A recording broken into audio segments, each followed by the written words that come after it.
Hi, my name's Louise. I'm born and bred in Sydney. I received a bowel cancer screening test, which I proceeded to do at some stage later.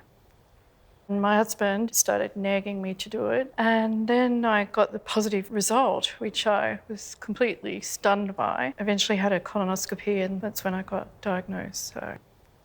Yeah, I thought I was incredibly fit and healthy, and anyone I told couldn't believe it because I've always been very careful about what I eat and had been extremely fit. I was training for a big walk that we were doing, so I was more shocked than anything else that someone like me would happen to me. It just goes to show it can be anybody, particularly when you have absolutely no symptoms whatsoever. The longer you leave it, the worse the situation potentially can be for you, and would have been for me if I had have left it any longer than what I did.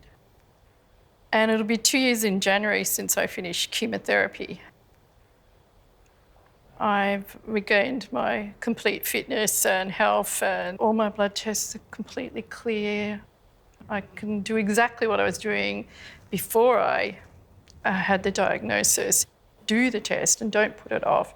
Don't waste time, get it done. And early detection, as my husband always says, was early correction in my case.